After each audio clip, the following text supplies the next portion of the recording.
జయహో మాత. అమ్మచే ప్రభావితులు. రచన శ్రీ కొండముది సుబ్బారావు అన్నయ్య గారు. వ్యాసం 99. అనసూయాంబికాస్తవ కర్త. నా దత్తే కస్యచిత్ పాపం న చైవ సుకృతం విభుః అజ్ఞానేనావృతం జ్ఞానం తేన ముహ్యంతి జంతవః జ్ఞానేన తు తదజ్ఞానం ఏషాం నాసితమాత్మనః తేషామాదిత్యవద్ జ్ఞానం ప్రకాశయతి తత్పరం. గీత 5వ అధ్యాయం 15-16 శ్లోకాలు. భగవంతుడికి ఎవరి పాపపుణ్యాలతోనూ ప్రమేయం లేదు. జ్ఞానాన్ని అజ్ఞానం ఆవరించడం వల్ల జీవులకు అలాంటి భ్రమ కలుగుతున్నది. ఆత్మజ్ఞానంతో అజ్ఞానాన్ని రూపుమాపుకున్న వాళ్ళు సూర్యుడి కాంతి లాంటి తమ జ్ఞానంతో పరబ్రహ్మ స్వరూపాన్ని సాక్షాత్కరింపచేసుకుంటారు. శ్రీ అనసూయ రాజరాజేశ్వరి దేవి అని వారి నిశ్చితాభిప్రాయంగా వారు వెల్లడించారు. శ్రీ అనసూయాదేవి అర్చనా సమయమున నిజరూపమున భక్తులకు సాక్షాత్కరించుచున్నది. దేవత నిర్ధారణ చేయుటకు దత్త అనుభూతులు పరమ ప్రమాణములు కావున నేనిట్లు నిర్ణయించుకుంటుని. నా నిశ్చితములను ప్రాజ్ఞలకెరిగించి తిని వేద విధులకైన విడని వాక్యార్థములు తేట తెలుగు నుడుల తెలుపునమ్మ. చదువు లేదటంచు చతురులాలెండిగాని మరపు రానిదమ్మ మాట తీరు.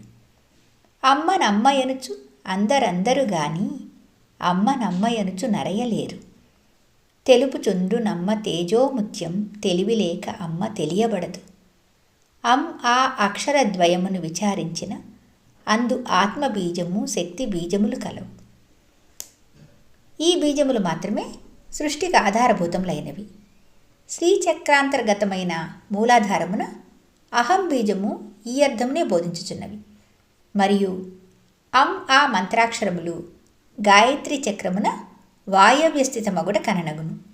అనగా గాయత్రి మంత్రబీజములని నిర్ధారితమగుచున్నవి. ఈ మాటలు శ్రీ రాయప్రోలు భద్రాద్రి రామశాస్త్రి గారివి. వారిని భద్రాద్రి తాతయ్య అని ప్రేమగా పిలుచుకునేవారు. వారు తొలిసారి 1960లో సంక్రాంతి పర్వదినాన అమ్మను దర్శించారు. భోజన సమావేశంలో తనచే రాయబడిన మహేశ్వరి శతకమును అమ్మకు వినిపించారు.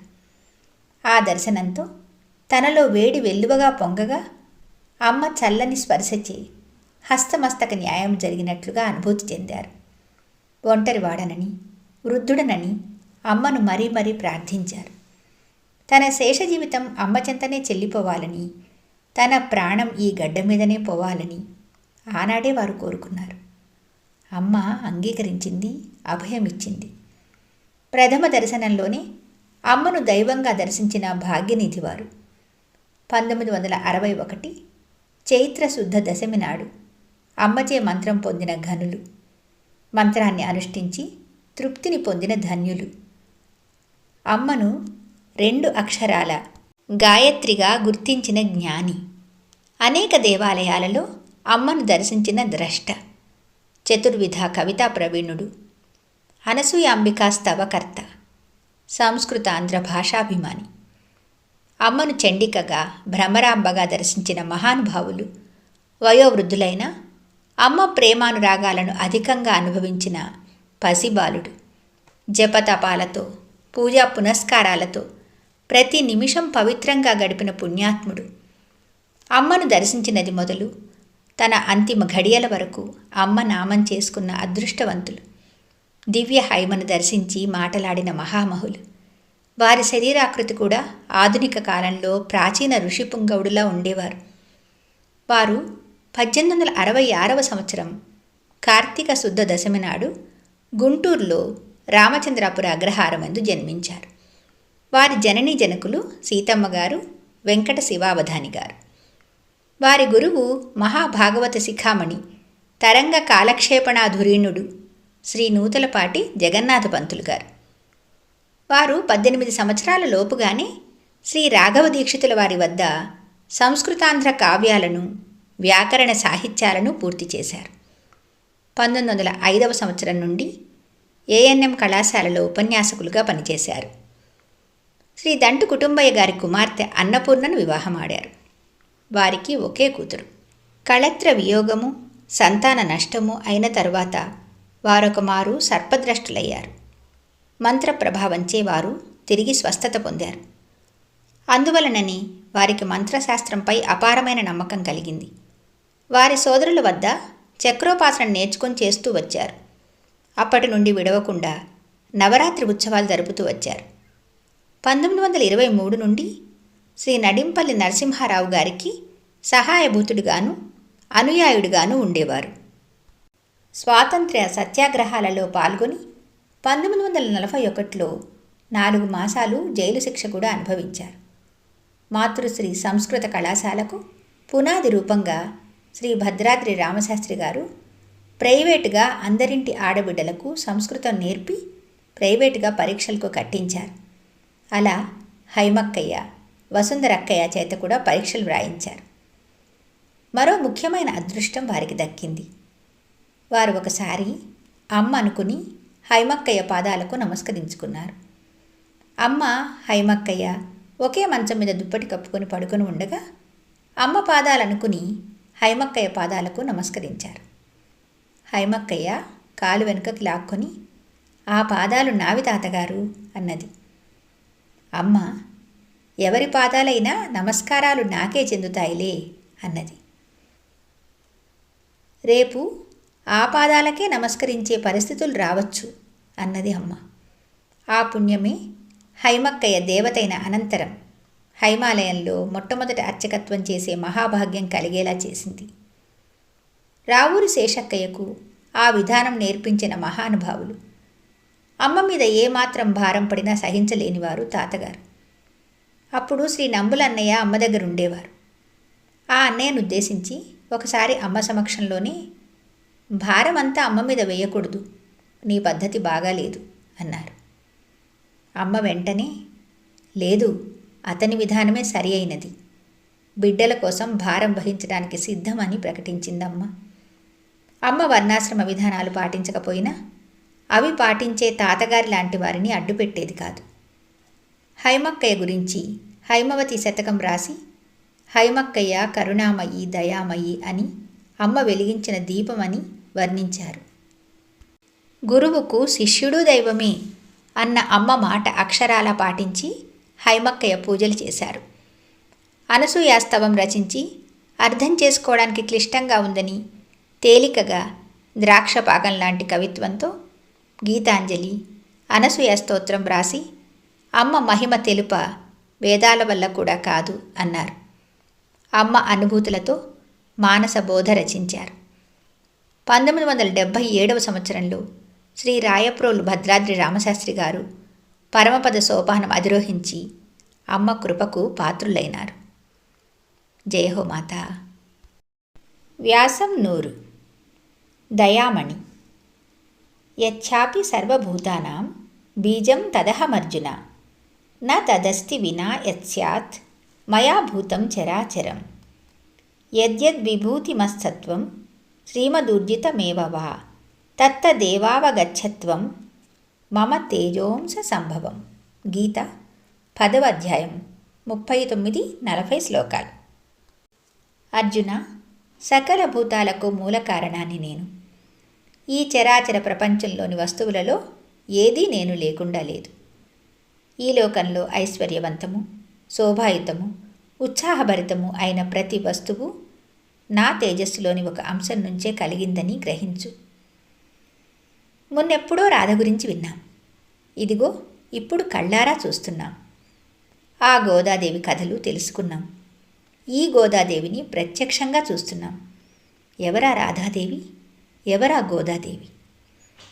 అమ్మ అనేక పూజలలో ఆరితేరిన మూర్తి వసుంధరక్కయ్య. అమ్మ పలు పూజలకు రూపకల్పన చేసిన స్ఫూర్తి వసుంధరక్కయ్య. అలుపెరుగక ఆచరణలో పెడుతున్న ఆదర్శ వ్యక్తి వసుంధరక్కయ్య. తన ఆతిథ్యంతో అందరినీ అలరిస్తున్న అందరింటి ఆడపడుచు వసుంధరక్కయ్య. ఆదరణ, ఆప్యాయతలు ప్రసరించే అందరింటి మరో అఖండ జ్యోతి వసుంధరక్కయ్య. బ్రహ్మాండం వసుంధరక్కయ్య అమ్మను వివాహమాడిన మహా ఇల్లాలు. అమ్మ వసుంధర అక్కయ్యల వివాహాన్ని గురించి అమ్మ కవి నదీరా ఇలా వర్ణించారు. కలనైనా జరుగనిది ఇలపైనే జరిగినది. ఒక స్త్రీయే మాతృశ్రీని వరించి, శివుడవు నీవంది, నీ శ్రీమతి నేనంది. వసుంధరయను కన్య, అమ్మను వలచి వరించిన ధన్య. నీకే నే మ్రొక్కాలంది, నాకే నువ్వు దక్కాలంది. హరుడవు నీవంది, నా మనోహరుడవు నీవంది. ఇంతకన్నా వింత కలదా? ఈ అమ్మ మహిమకంతు కలదా? శివునే తనలో చూపెట్టే, స్త్రీ అయి స్త్రీనే చేపట్టే. 1966 మే 5వ తేదీన వసుంధర అక్కయ్య అమ్మను వివాహం చేసుకున్న అపూర్వ విషయము మనందరికీ తెలిసిందే. అమ్మకు సర్వాత్మ సర్వస్వాన్ని సమర్పించి, అమ్మకు ఒక ఉపకరణంగా, ఒక అవయవంగా, ఒక సేవకురాలిగా, మంత్రిగా, ఒక ఇల్లాలుగా ప్రవర్తించటం అక్కయ్యకే చెల్లింది. సహనంతో పతిని ఆధారం చేసుకుని పంచభూతాలను జయించటమే పాతివ్రత్యం అన్న సూక్తికి ఆదర్శంగా, ఆదర్శ గృహిణిగా సంచరిస్తూ, భర్త వెంటే భార్య అన్న భావన సర్వదా హృదయగతం చేసుకుని ఆరాధిస్తున్న అమ్మ గృహిణి వసుంధరక్కయ్య. అమ్మ పాదాలపై ప్రతిదినము తులసి దళాన్ని వేస్తూ తాను పవిత్ర కావటమే కాకుండా అందరినీ అమ్మ ప్రేమతో పవిత్రీకృతం చేస్తున్న పరమ సాధ్వి వసుంధరక్కయ్య. నిరంతరము అమ్మ చింతనలో పరవశిస్తుంది అక్కయ్య. అమ్మ చెప్పి చేయించిన అమ్మ సమర్థబంతిని పవిత్రోత్సవాల పేరుతో సంధిగొబ్బెమ్మను క్షీరాబ్ది ద్వాదశ నిర్వర్తింపచేస్తున్నది. తాను అమ్మ వద్దకు వచ్చిన కొత్తల్లోనే మొదలుపెట్టి అమ్మ దినచర్యను అక్షరబద్ధం చేసి శ్రీవారి చరణ సన్నిధిగా 2 భాగాలుగా సోదరలోకానికి అందించింది. మహోపదేశం గ్రంథం అక్కయ్య రచనాశక్తికి ఆనవాలుగా వెలుగొందుతున్నది. రాధ అంటే ఆరాధన అని అమ్మ అపూర్వంగా నిర్వచించింది. చరిత్రలో కనిపించే ఆరాధనను పరీక్షిద్దాం. రాధ, గోపికలు, మీరా వంటి స్త్రీమూర్తులు శ్రీకృష్ణ పరమాత్మను ఆరాధించారు. త్యాగరాజు, అన్నమయ్య వంటి పురుషులు జగన్నాథుని ఆరాధించారు. మహాకవి క్షేత్రయ్య మువ్వగోపాలస్వామిని తన పతి గతి అని విరహంతో ఆరాధించారు. శక్తికి స్త్రీ పురుష భేదం లేదు కదా. కనుకనే వసుంధరక్కయ్య శివుడవు నీవు, నీ శ్రీమతి నేను అని అమ్మ కోసం తప్పించింది. అమ్మ మెచ్చి పరిణయమాడింది. తాను జగద్భర్తనని లోకానికి స్పష్టం చేసింది. సకల సృష్టికి మూలం అమ్మ, విశ్వానికి ఆధారం అమ్మ అయితే వసుంధరక్కయ్య నిత్య జీవనంలో అమ్మకి ఆధారమైంది. ఏ వ్యక్తిని ఎట్లా చూడాలో ఆ వ్యక్తిని అట్లా చూడటం అక్కయ్య ప్రత్యేకత. ఆదరణకి రూపం, ఆప్యాయతకు ఆలవాలం. ఆనాడు ఈనాడు అందరూ అక్కయ్య ఆదరణ పొందుతున్నారు. మహోన్నత సుగుణాలు, శుభలక్షణాల సమాహారమే వసుంధరక్కయ్య అని తెలుస్తుంది మనకి. అందరినీ ప్రేమతో దయతో ప్రేమించే తత్వాన్ని చూచే అమ్మ వసుంధరక్కయ్యను దయామణి అన్నది. అమ్మ తలచిన చాలు, అమ్మ ముంగిటవాలు. అది ఎవరికైనా సవాలు, అక్కయ్యకు మాత్రం మామూలు. అది పథ్యమైన ఆతిథ్యమైన అమ్మ ఆదేశించు, అక్కయ్య నోటికందించు.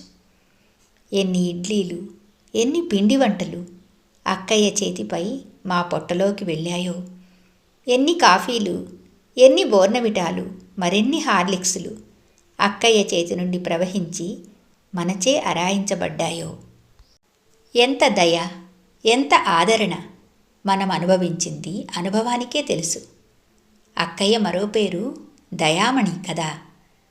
మాధవ సేవ చేసెడి మహానుభావులు కొందరు, మానవ సేవ చేసెడి మహనీయులు మరికొందరు. మరి వసుంధర అక్కయ్యకో ఒక చేత అమ్మ సేవ చేసుకునే భాగ్యం అబ్బే, మరో చేత మానవ సేవ చేసుకునే మహత్తర అవకాశం వచ్చే. మానవ సేవలోనూ మాధవ సేవలోనూ తన జీవితాన్ని సార్థకం చేసుకున్నది అక్కయ్య. అమ్మ అంతరంగాన్ని హృదయ భాషగా అర్థం చేసుకుని వచ్చిన వాళ్ళకి కాఫీ పలహారాలు, భోజనాలు, మందులు, సేవలు అందించింది అక్కయ్య. అమ్మ అక్కయ్యల అనుబంధం అపూర్వమైనది. అక్కయ్య గుణగణాలు మనకు ఆదర్శనీయం. సంస్కృత కళాశాలకు సమాంతరంగా సంస్కృతి కళాశాల నడిపిన దీర్ఘదర్శి వసుంధరక్కయ్య. అక్కయ్య దగ్గర ఎంతమంది విద్యార్థినులు, అన్నయ్యలు, అక్కయ్యలు అతిథి అభ్యాగతులను ఎలా ఆదరించాలి అనే విషయంలో నైపుణ్యం పొందారో అది వారి అదృష్టం. అక్కయ్య చేసిన గొప్ప పని.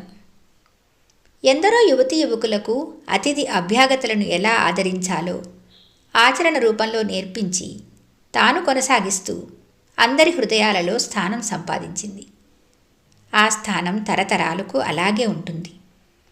కోనా సుబ్బారావు, వెంకాయమ్మ దంపతుల పెద్ద కూతురు వసుంధరక్కయ్య. సత్యం అన్నయ్య, బుజ్జి అంటే వెంకటేశ్వరరావు అన్నయ్య, అమ్మాజీ అక్కయ్య, వసుంధరక్కయ్య తోబుట్టువులు. 1958 నుంచి వసుంధరక్కయ్య కుటుంబం జిల్లెళ్ళముడి అమ్మ వద్దకు వస్తున్నది. ఒక శుభ సందర్భంలో అమ్మ చీరాల వారింటికి వెళ్ళి, వసుంధరను నేను తీసుకువెళ్తున్నాను అని చెప్పి తన వెంట తీసుకొచ్చింది. రుక్మిణీ కళ్యాణం గుర్తుకు రావటం లేదు. అయితే ఇక్కడ రుక్మి లేడు. అదే తేడా. నాటి నుంచి వసుంధరక్కయ్య ఇక్కడే శ్రీనివాసం చేసుకున్నది. ఆ తర్వాత 1966 సంవత్సరం మే 5వ తేదీన అమ్మ వసుంధరక్కయ్యను సశాస్త్రీయంగా నలుగురి సమక్షంలో వివాహం చేసుకున్నది. ఆ తర్వాతనే ఆ విషయం కుటుంబానికి తెలిసింది. అమ్మ ఆ కుటుంబంలో అందరికీ అమ్మగా, కూతురిగా, అల్లుడుగా, బావగారుగా నిలబడింది. వారందరి చదువులో, వివాహంలో, ఉద్యోగ జీవితంలో అన్నిటా ఆదరించింది, ఆదుకున్నది. అక్కయ్య మాటల్లోనే చూడండి. అమ్మ చీరాలలో మా ఇంటికి వచ్చి, అది నాది, నేను తీసుకుపోతున్నాను, మీదేమీ బాధ్యత లేదు అని చెప్పి 64 సంవత్సరాల క్రితం ఇక్కడికి తీసుకొచ్చింది. ఆ మాట నేటికీ తీరుస్తుంది, నెరవేరుస్తుంది. నేను లేనిదే నువ్వు లేవు అన్నదమ్మ. కావున నేను చేసినది ఏమీ లేదు. అక్కయ్య జీవితంలో మహాద్భుతం జరిగింది. అక్కయ్యకు ఒకసారి కాలు నొప్పి వచ్చింది. మొదట డాక్టర్ నారప్రా శ్రీధర్రావు గారు వైద్యం చేశారు. తగ్గలేదు. నెల్లూరు డాక్టర్ గారు వచ్చి చూసి స్పెషలిస్టుకు చూపించాలని గుంటూరు పంపించారు. అక్కడ బోన్ స్పెషలిస్ట్ డాక్టర్ యతిరాజులు గారికి చూపించారు. 6 నెలలు బెడ్ రెస్ట్ కావాలి అన్నారు. సోదరుడు మన్నవ అప్పారావు గారింట్లో, సోదరుడు వల్లూరి పాండురంగారావు గారింట్లో ఉన్నది. వారు ఎంతో ఆదరంగా సేవలు చేశారు. 4 నెలలు జరిగింది. అమ్మ 4 సార్లు వచ్చినా అక్కయ్యకు అమ్మ దిగులు అధికం కాసాగింది. డిఎస్పి సత్యనారాయణ గారి దంపతులు వచ్చి న్యూరో సర్జన్ దగ్గరకు తీసుకువెళ్ళారు. వారు ఆపరేషన్ చేయాల్సిందే అన్నారు. అమ్మ మదనపల్లి టూర్లో ఉన్నది. అక్కయ్య అమ్మ లేనిదే ఆపరేషన్ చేయించుకోనని భీష్మించింది. అక్కయ్య బాధ చూసి నెల్లూరు డాక్టర్ గారికి వర్తమానం పంపారు. నెల్లూరు డాక్టర్ గారు సతీ సమేతంగా వచ్చారు. పరిస్థితి అర్థం చేసుకున్నారు. పరీక్షలు చేశారు. కాలి బోనుకు టీబీ వచ్చిందన్నారు. అప్పుడు డాక్టర్ సుబ్బారావు గారు, పెద్ద డాక్టర్ అంటే అమ్మ దగ్గరికి వెళదామా అన్నారు. అప్పుడు అమ్మ మదనపల్లిలో డాక్టర్ కృష్ణమూర్తి, డాక్టర్ జానకి అక్కయ్య గార్ల ఇంట్లో ఉన్నది. అక్కడికి అక్కయ్యని తీసుకుని వెళ్ళారు. ఆ భవనంలో అమ్మ పైభాగంలో ఉన్నది. వసుంధర అక్కయ్య పైకి ఎక్కలేక కిందే ఉన్నది. డాక్టర్ సుబ్బారావు గారు పైకి వెళ్ళి తన తరపున, అక్కయ్య తరపున అమ్మను వేడుకున్నారు. అన్యథా శరణం నాస్తి అని పద్య రూపంలో కూడా వేడుకున్నారు. అమ్మ బయటకు వెళుతూ అక్కయ్య దగ్గరకు వచ్చింది. అక్కయ్యను లేవమంది. అక్కయ్య నేను లేవలేను అన్నది. కానీ అమ్మ చేయి పట్టుకు లేపింది. తనతో పాటు నడిపించింది. ఎవరినీ పట్టుకోవడానికి వీలు లేదన్నది. ముందు అక్కయ్యను నడవమంది. అమ్మ, రామకృష్ణ అన్నయ్య ఆ వెనకాల నడిచారు. అటు ఇటు జనం, మధ్యలో అక్కయ్య నడక. చాలా కష్టంగా నడిచింది. శారీరక కష్టం. అమ్మేమిటి, ఇట్లా నడిపించడం ఏమిటి అని మనసుకు కష్టం. మదనపల్లి కొండపైకి మాత్రం సహాయంతో నడవనిచ్చిందమ్మ. అక్కడ తన మంచం మీదే ప్రక్కన పడుకోబెట్టుకుంది. అక్కడ నీళ్లు పోయమని అన్ని రకాల సేవలు చేయించుకున్నది. అక్కయ్యకు కలయో వైష్ణవమాయో అర్థం కావటం లేదు. డాక్టర్ ఆపరేషన్ చేసినా నడవడం కష్టం అనటం ఏమిటి, అమ్మ నోటి మాటతోనే తాను నడవటం ఏమిటి? అక్కయ్యకు అప్పుడు తత్వం బోధపడింది. అక్కయ్యకు రోగం యథార్థం, దానికి ఆపరేషన్ అవసరం అనేది 100కి 100 పాళ్ళు నిజం. మరి ఎలా నడవగలిగింది? అమ్మ వసుంధరక్కయ్యను చూడగానే పలకరించింది. అది మత్తుమందు. చేయి పట్టుకొని లేపింది. అది ఆపరేషన్. కష్టంతో నడిచింది. అది ఆపరేషన్ అనంతర పరిస్థితి.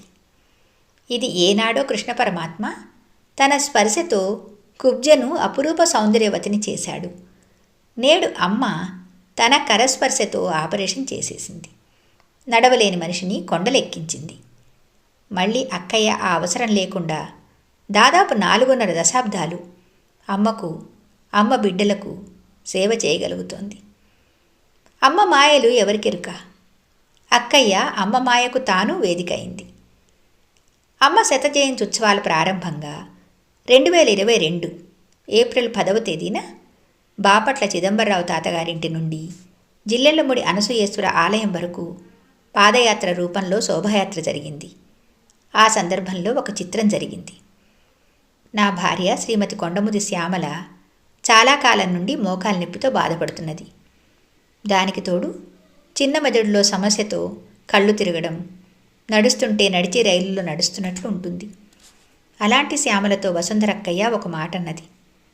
అమ్మ సంకల్పిస్తే నువ్వు కూడా శోభాయాత్రలో నడవగలవు అన్నది.